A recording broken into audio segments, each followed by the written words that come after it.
자, 오늘 말씀의 제목을 다 같이 한번 말해 봅니다. 성령의 재충만을 받으라. 제가 10년 전에 저 충청도에 있는 어떤 기도원에 세미나가 있어서 참석을 한 적이 있습니다. 그 세미나실에서 매트리스를 깔고 이렇게 잠자리를 이렇게 했는데요. 옆에 누웠던 목사님이 한 분 계셨는데 얼굴이 보니까 좀 파리하시고 건강이 그렇게 썩 좋지 않게 보였어요. 그런데 이렇게 벌침을 가지고 있더라고. 그러면서 저보고 하는 얘기가, 목사님 어디 아픈 데 있으면 제가 벌침을 놔드리겠습니다. 그래요. 그랬더니 옆에 있는 우리 목사님들이 한 분, 두 분 모여들기 시작하면서 거기 벌침을 이렇게 놔줬습니다. 그러면서 자기 간증을 누워서 하는 거예요. 내가 벌침을 이렇게 하게 된 이유를 간증을 하는데, 자기가 조그마한 개척교회에 초빙을 받아서 사역을 하다 보니까 많이 이 마이크를 본체는 놔놓고 조금 1, 2번을 조금만 낮춰주세요. 그렇게 하다 보니까 자기 몸이 스트레스를 너무 많이 받아가지고 다 깨어졌대요. 그래서 설교를 할 수가 없어서 집에 이렇게 간사에 들어누워 있는데, 주일이 되면 자기를 성도들이 와가지고 업고 와가지고 이 단상에서 앉아서 설교하고 끝나고 나면 집에 가서 이렇게 누워 있었던 거예요. 시편 102편 우리 5절에 보니까 나의 탄식 소리로 말미암아 나의 살이 뼈에 붙은 나이다, 이렇게 이야기했는데, 정말 살이 뼈에 붙었으면 물론이고 이 뼈가 누워 있으면 이렇게 공간이 뜨잖아요. 근데 공간이 뜨는 것이 아니라 바닥에 딱 붙어가지고 꼼짝도 할 수 없는 그런, 살아있지만 숨은 붙어있지만 산 송장 같은 그런 몸이 됐다는 거예요. 그랬더니 성도들이 하나 둘 교회를 떠나기 시작합니다. 목사님이 꼼짝을 하지 못하니까, 세월이 흐르니까 성도들이 영적으로 목이 마르니까 교회를 떠나기 시작해요. 그러더니 하루는 장로님이 그 사택에 올라와서 기도를 해주고 난 다음에, 목사님 제가 어렵게 말을 꺼냅니다. 죄송하지만 이 교회를 떠나주셔야 되겠습니다. 조금 있으면 성도들이 한 명도 안 나오고 다 떠나게 됐어요. 이렇게 이야기를 하더랍니다. 그런데 이제 목사님 어디 갈 데도 없고 또 몸이 그러니까, 너무 안 좋으니까 하염없이 눈물만 흘리고 이렇게 기도를 하고 있는데, 이웃에 있는 어떤 목사님이, 어떤 장로님이 이 소문을 듣고 찾아와서, 목사님 일어나서 나 따라갑시다, 이렇게 해가지고 이 장로님이 이 목사님을 업고 차에 태워서 간 곳이 바로 이 벌침 주사하는 곳에 데려갔어요. 그래서 이 벌침을 맞다 보니까 조금 시간이 흐르니까 희한하게도 자기 몸이 회복이 되더라 하더라고요. 그래서 회복이 돼서 이렇게 좀 걸어도 다니고 이제 어두운하지만 좀 활동도 할 수 있고 했더니, 이 장로님이 배드민턴 채를 2개 또 사가지고 와가지고, 목사님 나하고 배드민턴 합시다 해가지고 또 새벽에 이 배드민턴 채를 가지고 이렇게 운동을 했다는 거예요. 그렇게 해가지고 이제 몸이 좀 회복이 됐어요. 그래서 이 목사님이 하시는 말씀이 그래요.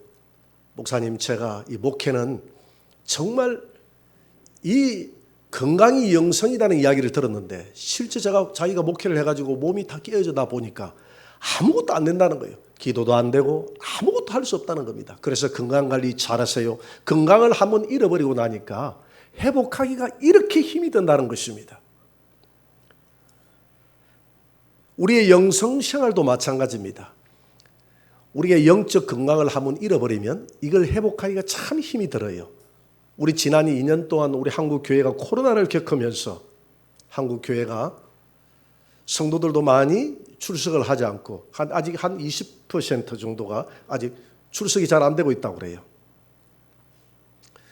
그런 어려움도 있지만은, 그러나 더 큰 문제는 한국교회가 2년 동안 영성을 잃어버렸다는 것입니다. 기도를 잃어버린 것입니다. 예배를 잃어버렸어요. 그러는 가운데 성도들의 이 영성이 잠들기 시작하고 영적 힘을 잃어버렸기 때문에, 즉 육신으로 이야기하면 영적 건강을 잃어버렸기 때문에 이걸 한번 다시 회복한다는 게 너무나 힘들다 이 말입니다. 여러분, 기도의 줄을 한번 낮춰버리면 이 기도의 줄을 다시 잡아서 기도한다는 게 쉽지 않아요. 너무 힘들다는 것을 느낍니다. 요즘 많은 목회자들이 그래요. 요즘 기도하기가 너무 힘든 세상이 되어버렸다고. 기도의 줄이 잡기가 너무 힘들다는 것입니다. 오늘 본문에 보니까 지난주에 우리 사도행전 2장을 읽었는데 오늘은 4장을 읽었잖아요. 2장에 어떤 사건이 벌어졌습니까? 오순절날 마가의 다락방에 하나님의 성령이 불같이 임했는데 그 불이 앉아있는 우리 성도들 머리 위에 하나씩 다 임하더라고 그랬어요. 그 뜨거운 불이 임하니까 성도들이 마음이 단대해졌어. 새 방언을 말하고 그들이 나가서 복음을 전하니까 귀신들이 떠나가고 병자가 병이 낫고 하나님의 복음이 전해지기 시작하는데 하루에 3,000명씩 침례를 받고 5,000명씩 이렇게 회개하고 돌아오는 역사가 일어났습니다. 그들의 정신없이 복음을 전하는 모습을 쳐다보면서 오늘 사도행전 2장 15절에서는 사람들이 이렇게 이 사람들을 조롱합니다. 저들이 술 취했다라고 이야기하니까 베드로가 뭐라고 이야기하느냐면 오늘 요엘서를 들어서 설명하고 있습니다. 다 같이 한번 읽어봅시다. 이는 곧 선지자 요엘을 통하여 말씀하신 것이니 일렀으되 하나님이 말씀하시기를 말세에 내가 내 영을 모든 육체에 부어 주리니 너희의 자녀들은 예언할 것이요 너희의 젊은이들은 환상을 보고 너희의 늙은이들은 꿈을 꾸리라. 아멘.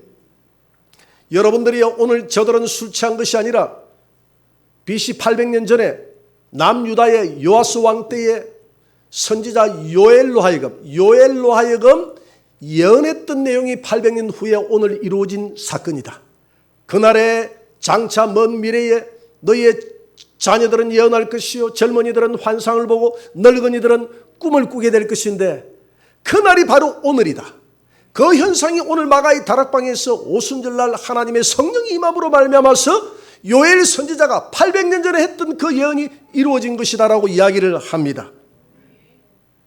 이렇게 120명 성도가 나가서 예루살렘에 복음을 전하니까 온 예루살렘에 난리가 났어요. 뒤집어졌습니다. 많은 사람들이 돌아오고 하니까 이런 모습을 쳐다보면서 긴장하면서 두려워했던 무리들이 있는데 그들이 누구였더냐면 당시 유대교를 믿고 있었던 유대 종교 지도자들이었습니다.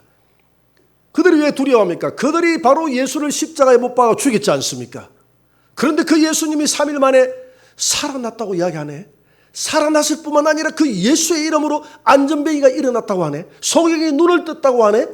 귀신들이 떠나간다고 하네. 수많은 병자들이 치유받았다고 하네. 이러니까 많은 사람들이 유대교에서 우리 기독교로 개종을 하면서 돌아오는 이런 일들이 벌어지니까 유대교 종교 지도자들이 모여서 회의를 합니다.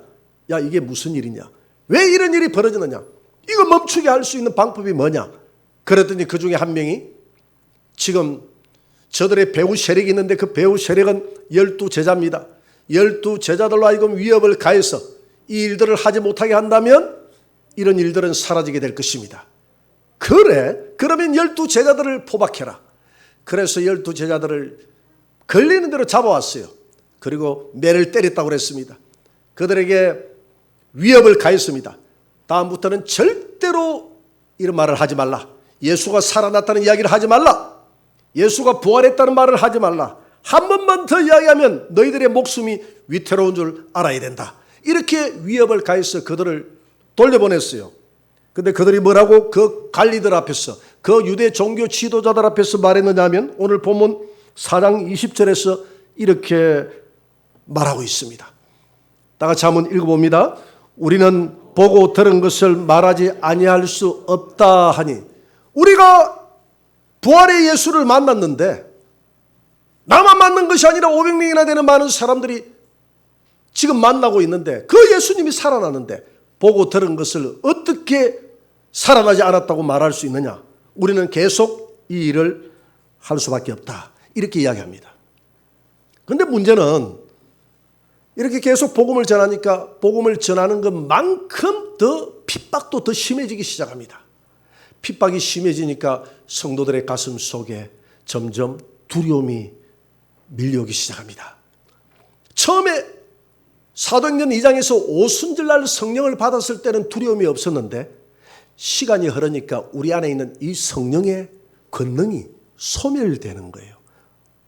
여러분, 성령의 능력은 소멸된다는 것을 아셔야 될 줄 믿습니다. 성령님은 인격체이기 때문에 소멸되지 않아요. 그러나 성령의 능력은 오늘 오순절날 임했던 이 성령은 복음을 위해서 성령의 능력이 부어졌거든요. 이 능력은 충만해지기도 하고 소멸되기도 하는 것입니다. 예를 들어서 운동선수가 있는데 그 운동선수 자체는 키가 작아지거나 뭐 소멸되거나 그렇게 하지 않아요. 왜? 그 사람은 한 인격체이기 때문에. 그러나 그 운동선수가 운동력을 발휘하기 위해서는, 달리기를 잘하기 위해서는 밖으로부터 끊임없이 에너지를 공급해 줘야 됩니다. 음식을 넣어줘야 된다 이 말입니다. 그렇게 해야 이 운동력을 계속 충만하게 발휘할 수 있는 것입니다. 바로 성령은 이와 같은 것입니다.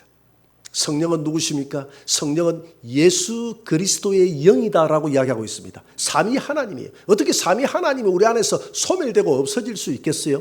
그러나 우리 안에 자정에서 여러분들이 예수를 영접하게 되면 그 예수님이 그리스도의 영으로 여러분들 안에 들어와 자정하고 있음을 믿으시기 바랍니다. 그러나 내 안에 자정해 있다고 해서 내가 운동력을 발휘해서 하나님의 복음을 위해서 뜨겁게 복음의 증인이 되기가 쉽지 않다 이 말입니다.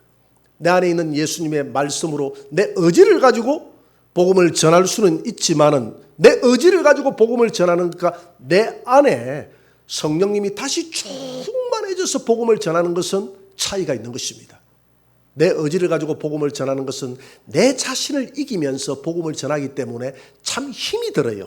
그러나 사도행전 1장 8절에 보니까 성령이 너희에게 임하시면 온 유대와 사마리아와 땅끝까지 이르러 내 증인이 되리라. 자동적으로 된다 이 말입니다. 자동적으로 복음을 전하고 싶어서 견딜 수가 없는 거예요. 자동적으로 기도하고 싶어서 견딜 수가 없는 거예요. 교회로 가고 싶어서 견딜 수가 없는 거예요. 오늘 이 자리에 오신 분들은 억지로 오신 분이 아니라 다 교회를 가고 싶어서 견딜 수가 없어서 오신 분인 줄 믿습니다. 그렇게 돼요. 그렇게 돼요. 그런데 내 안에 성령이 충만하지 못하면 방금 이야기했던 이런 것들을 억지로 할 수밖에 없어요. 모든 것을 내가 예수를 믿는 사람인데 그래도 내가 예배 정도는 드려야지. 그래도 내가 말씀 한 장은 읽어야지. 그래도 내가 1년에 어떻게 해서든지 복음 전도는 해야 되겠는데 이 복음 전도하기도 너무 눈치가 보여서 힘이 들어서 그렇지만 억지로 하게 되지만 그런 내 안에 성령의 능력이 충만해서 위로부터 성령의 부어지는 권세가 충만하게 기름이 부어지면 아무런 두려움이 없이 자동적으로 내 입에서 예수의 복음이 나오고 예배 시간이 즐거워지고 기도 시간이 즐거워지고 마음이 뜨거워지고 하나님 나라에 대한 소망이 생기고 이런 일들이 벌어지는데 그러나 이런 일들은 시간이 흐르면서 점점 밖으로부터 채워주지 않으면 어떻게 채웁니까? 기도로 채우지 않으면 예배 가운데 채우지 않으면 말씀으로 채우지 않으면 내 영혼에 성령 충만이 소멸된다는 것입니다. 그래서 데살로니가후서 5장 19절에는 성령을 소멸하지 말라. 여러분 성령을 소멸하지 마시고 매일 기도해서 성령을 충만하게 유지하시기를 주의 이름으로 축원합니다. 제가 개척 초기 때에 제가 그때 차가 무슨 차인지 모르겠네. 초창기에는 기아 뒤에 트렁크 없는 이 기아 차였는데 차를 타고 이렇게 다니다 보니까 기름이 점점 소멸되잖아요. 이게 아까워서 기름을 못 넣었어요. 아까운 거야. 개척교회니까 이 돈도 없고 부족하니까 아껴야 되잖아요. 그래서 기름이 빨간불이 들어올 때까지 제가 기다렸어요. 그래서 기름을 넣었거든. 그래서 기름을 전략을 했습니다. 그런데 시간이 지나고 보니까 이게 전략이 아니래. 기름이 있을 때 기름을 넣으나 기름 다 떨어지고 기름을 넣으나 돈 들어가는 건 똑같은데 왜 내 마음속에는 전부 기름이 바닥이 나가지고 다 기름 다 떨어지고 난 다음에 주유를 하면 돈 번 것 같은 그런 느낌이 드는 거예요. 근데 그런 느낌이 드는 것까지는 좋았는데 그 타이밍을 못 맞춰가지고 너무 빨간불이 많이 나올 때까지 차를 타고 다니다가 길거리에서 선 적이 한두 번이 아닙니다. 그러면 내가 누구한테 전화를 하냐면 우리 사모한테 전화해서 나오라고 합니다. 지금 차가 서 있으니 여기에 밀어줄 사람이 아무도 없다. 뒤에서 당신이 밀어라. 근데 내리막으로 내려갈 때는 안 밀어도 돼요. 문제가 없어요. 저 활천고기에 가는데 롯데캐슬 그 고개 있잖아요. 고개에 넘어서 넘기 전에 그 차가 기름이 떨어져가 우리 사모가 얼마나 뒤에서 낑낑대고 그러다 보니까 힘이 드니까 뒤에서 궁시랑 하면서 미는 거야. 그러면 당신이 여기 와서 운전해라. 내가 밀 테니까 면허증이 없어. 그러니까 뒤에서 밀 수밖에 없어요. 그런데 내려가니까 그냥 기름이 없어도 내려가대. 근데 그 내리막에 보니까 저 신호등이 걸리면 안 되는데 신호등 다음에 뭐가 있느냐 하면 질서가 있는 거예요. 기도하면서 내려가는데 빨간불이 떼 있는데 그런데 가는 도중에 빨간불이 파란불로 착 바뀌는데 와 제가 기적을 맛봤지 않습니까? 그래가지고 아슬아슬 해가지고 이게 설까 말까 해가지고 주유소에 들어가가지고 주유를 하고 이런 적이 한두 번이 아니야. 여러분 기름이 떨어지면 어떻게 해야 되죠? 보험회사 부르면 되잖아요. 보험회사 전화해가지고 부르면 되잖아요. 제가 그걸 깨닫기까지는 몇 년의 시간이 걸렸습니다. 마산에 가가지고 차가 타이어가 벙커가 났는데 이 타이어를 고치기 위해서 차를 길가에 세워두고 정비소라는 정비소는 다 돌아다니면서 했는데 이 정비하시는 분들이 그것까지 못 가요. 이렇게 하는 바람에 몇 군데를 돌아다니는데 마지막 한 군데 갔더니 나보고 묻는 말이 보험 안 들었어요? 이라는 거예요. 들었죠. 그럼 보험에서 전화하면 나와서 떼어주는데 왜 그렇게 돌아다녀? 이라는 거예요. 그걸 깨닫는데 제가 몇 년이 걸렸지 않습니까? 오늘 우리 성도들이 있었더라면 이 사실을 알려주었을 텐데 그때 나오는 성도들은 이것도 모르더라고요. 저처럼. 여러분 이 차도 본체는 없어지지 않아요. 근데 그 본체에 기름이 떨어지면 차가 안 굴러가는 거예요.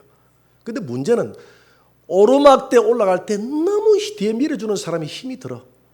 그런데 내리막길은 그냥 기름이 없어도 가요. 이게 뭘 의미하느냐 하면 우리 성도들이 하나님의 성령의 기름이 없어도 평탄한 내리막길의 인생, 평탄한 삶을 살아갈 때는 믿음 생활도 잘하고 아무 문제 없어요. 그런데 우리 가정에 환란이라는 오르막길이 언덕이 산이 내 앞을 기다리고 있을 때 기름이 충만한 사람들은 하나님 도와주세요. 믿음으로 이렇게 해서 부르르 해서 올라가는데 기름이 없으니까 얼마나 그 차를 몰고 위로 끌어올리려고 하니까 애가 먹잖아요. 힘이 들잖아요. 우리의 신앙이 그와 같은 것입니다. 여러분 성령 충만하시면 어떤 어려움도 능히 넘어가게 될 줄 믿습니다. 성령 충만하지 못하면 고통당하고 어려움을 당했을 때 태산 같은 문제가 문제로 느껴질 때 너무 어려웠어. 기도하려니 기도가 안 되는 거예요. 내 안에 기름이 다 떨어졌으니까 어떻게 기도의 줄을 놓쳐버렸는데 기도하기가 너무 힘든 거예요. 기도하지 않으니까 의심이 생기는 거예요. 의심이 생기니까 인간의 수단과 방법으로 문제를 해결합니다.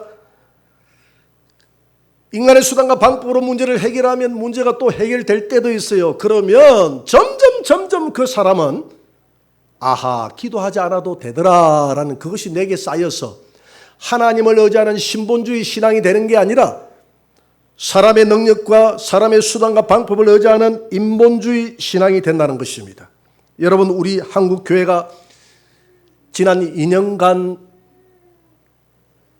예배를 잃어버리고 성도들을 잃어버렸던 것이 문제가 아니라 기간 동안에 기도하지 못했기 때문에 한국 교회가 영성을 잃어버리고 기도를 잃어버린 것이 가장 아쉬운 대목이에요. 이걸 한번 잃어버렸던 영성을 회복하려고 하니까 너무 힘이 드는 거야.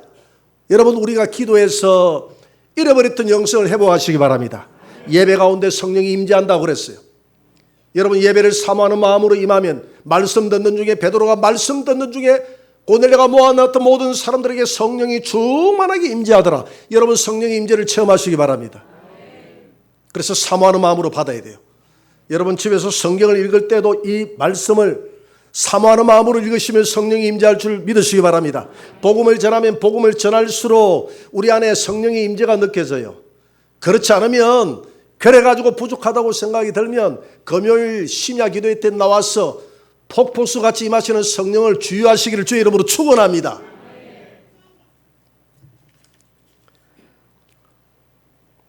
이게 기름이거든. 이게 구약에 나오는 기름이에요. 이 구약에 나오는 기름인데 우리 성도 중에 어떤 분이 이 기름을 나한테 선물을 했어요. 제가 2010년도에 브라질에 가가지고 이런 기름 3병을 내가 가지고 왔습니다. 이 브라질은요 2월 말에서 3월 초가 되면 4박 5일 동안 삼바 축제를 합니다. 이게 세계 3대 축제인데 이 삼바 축제가 그 중에서도 가장 화려한 축제입니다. 이 삼바 축제가 문제가 참 많거든요. 이 삼바 축제를 하게 되면 처음에 닭피를 뿌립니다. 길거리에 닭피를 뿌려요.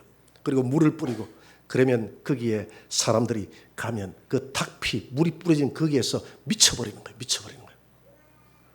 그래서 그 닭피를 뿌리고 난 다음에 그 앞에 맨 출발하기 전에 시장이 그 여왕에게 이렇게 열쇠를 도시의 열쇠를 정정을 해요. 이 도시를 당신에게 맡김이 다른데 이 사람은 바로 무당이에요. 무당. 그러니까 이 도시를 무당에게 맡긴다는 그런 의미가 있는 것입니다.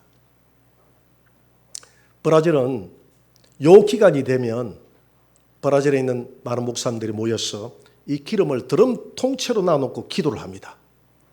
기도를 하고 기도가 끝나고 나면 이 삼바 축제 기간에 비행기를 떼어가지고 비행기에서 이 기름을 살포해 버리는 거예요.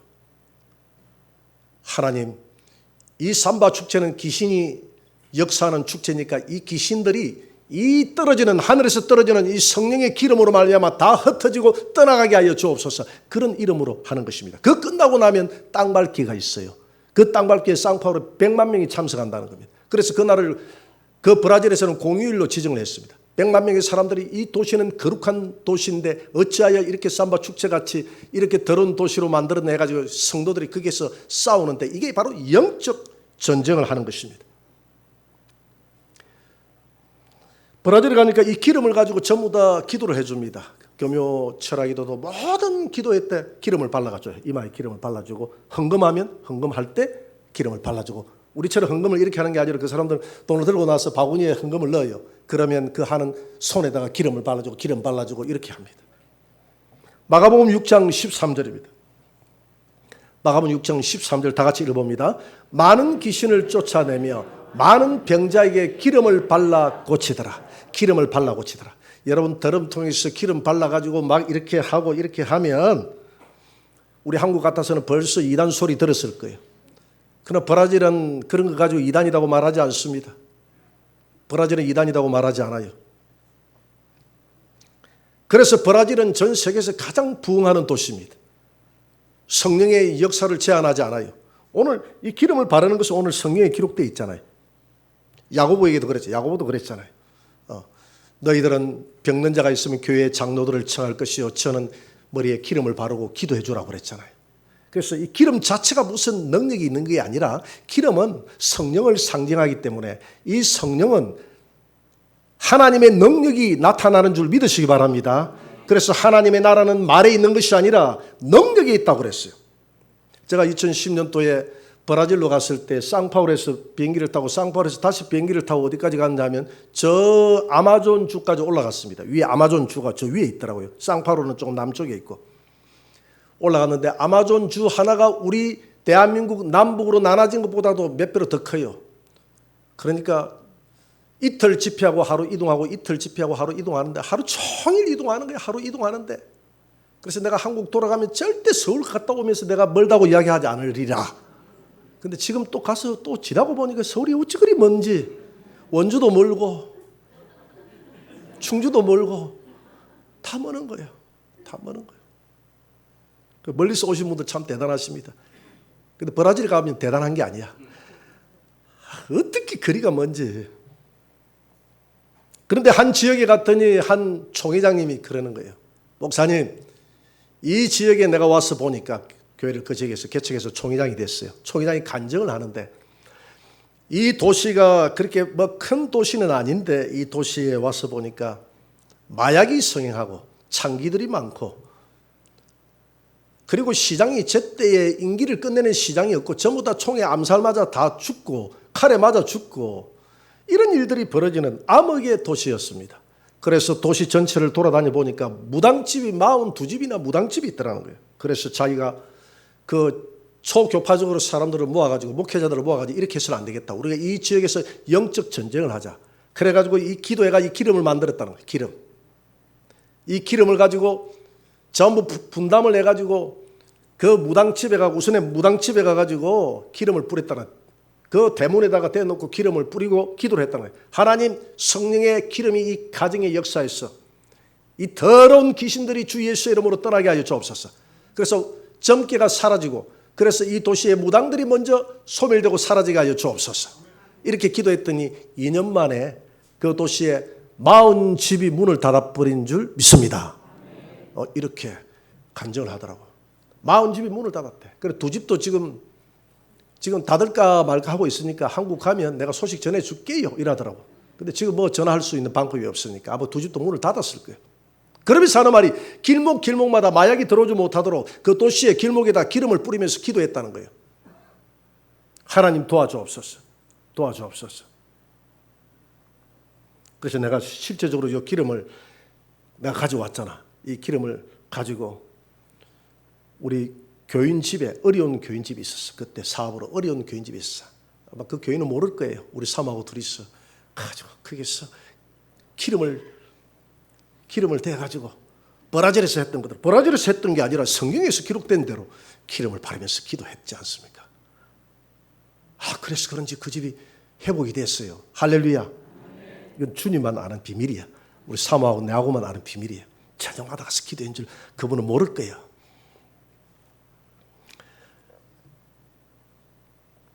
그렇게 해서 그 도시가 창기들이 사라지고 마약이 사라지고 그 시장이 제때 임기를 다 마치더라는 것입니다. 그리고 공장이 들어와서 이 도시가 부유해지기 시작하면서 이 교회가 부흥되고 엄청난 부흥의 역사가 일어났다. 그래서 영적 전쟁에서 승리하기 위해서는 기름 충만을 받아야 되고, 기름 충만을 받기 위해서는 기도해야 되더라. 이런 간증을 하는 거예요. 여러분, 우리 교회가 날마다 기름 충만한 교회가 되기를 주의 이름으로 축복합니다. 유럽 교회가 성령의 기름이 충만하지 못하니까 유럽 교회가 인본주의화 되는 거예요. 여러분, 인본주의화 되는 게, 교회는 세월이 흘러도 신본주의화 돼야 되는데, 이상하게 이 나라의 국민 소득이 3만 불이 넘어가면 신앙이 식어진다는 것입니다. 사람들이 물질을 의지하고 그 문명을 의지하고 더 이상 하나님 앞에 매달리지 않는다는 겁니다. 내 생활 삶이 너무 부유하니까. 선진국이라면, 그래서 기독교가 자연적으로 쇠퇴하는데 교회가 기도하지 않고 성령의 나타남이 없으니까 뭐가 유행합니까? 프로그램과 인본주의가 유행하는 거예요. 우리 한국 교회가 지금 70년대의 성령 운동은 사라지고 점점 교회가 프로그램이 되는 거예요. 점점. 뭐 노인 학교 하면 잘 되더라. 무슨 공부방 하면 잘 되더라. 뭐 하면 잘 되더라. 교회마다 전부 프로그램이 발전을 했는데, 이 프로그램이 잘못됐다는 게 아니에요.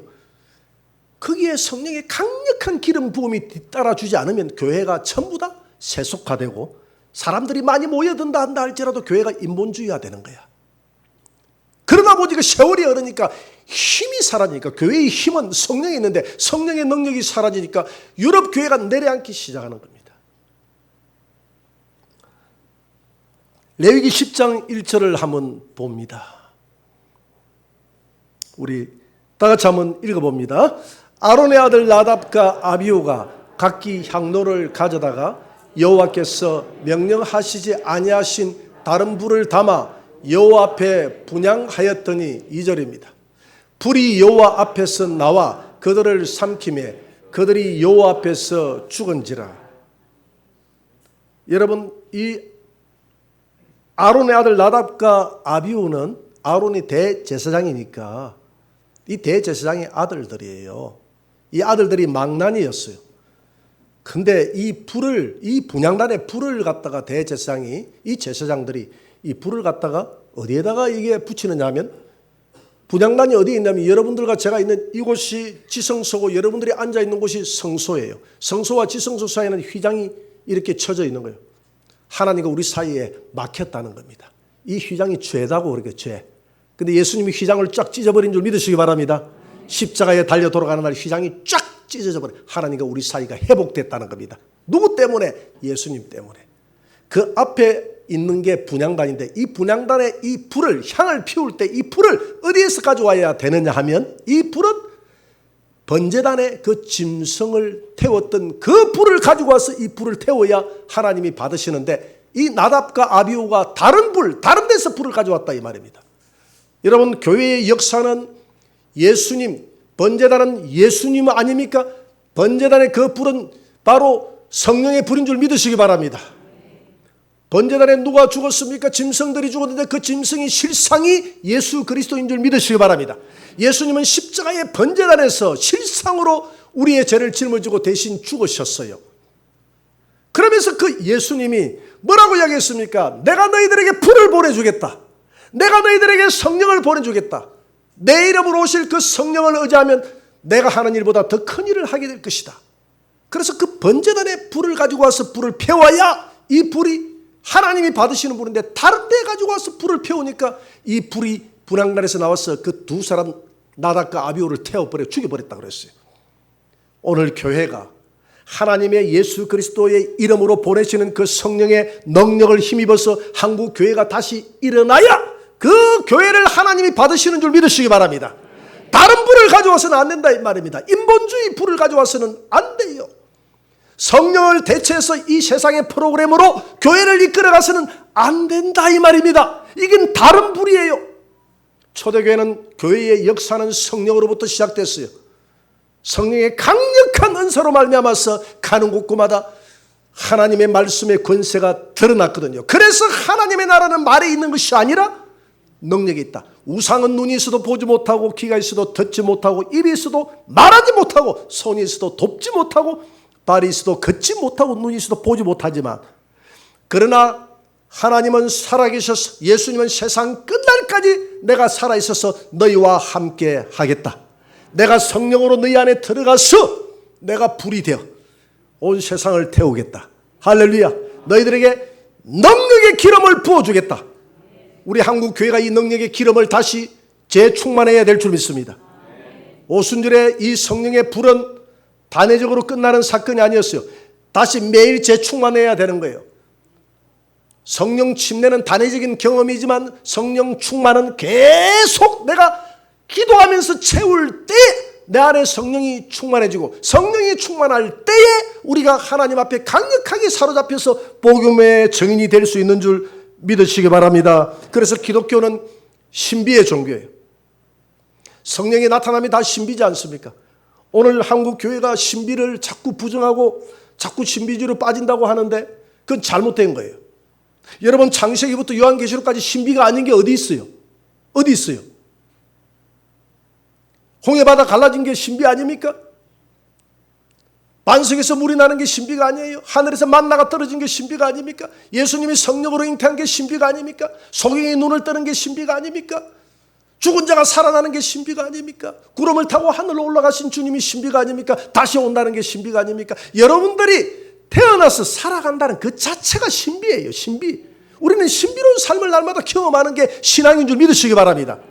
그러나 신비주의와 신비를 인정한다는 것은 달라요. 너무 신비주의에 빠지게 되면 우리의 현재의 삶이 부정될 수가 있어요. 그러나 우리는 이 성경의 말씀의 신비를 그대로 인정하고 받아들여야 될 줄 믿습니다. 성령이 하시는 일들은 신비로운 일들입니다. 죽은 자도 살리는 거예요. 안전병이를 일으키는 겁니다. 눌린 자를 자유케 하는 것입니다. 더러운 귀신들을 쫓아내는 거예요. 하나님의 복음이 강력하게 들어갈 수 있도록 만드시는 분이 성령인 줄 믿으시기 바랍니다. 그래서 우리는 성령 충만을 끊지 말고 계속 주유를 해서 우리 안에 성령의 충만을 잃어버리지 않는 성도들이 많을 때에 교회는 사도행전의 역사가 회복되는 줄 믿으시기 바랍니다. 사도행전의 역사는 28장으로 기록은 끝났지만 29장의 역사는 계속 이 말씀을 믿고 따르는 성도들을 통해서 이루어지고 있는 줄 믿으시기 바랍니다. 우리 교회가 사도행전 29장을 새롭게 써나가는 그런 성령 충만한 교회가 되기를 주의 이름으로 축원합니다.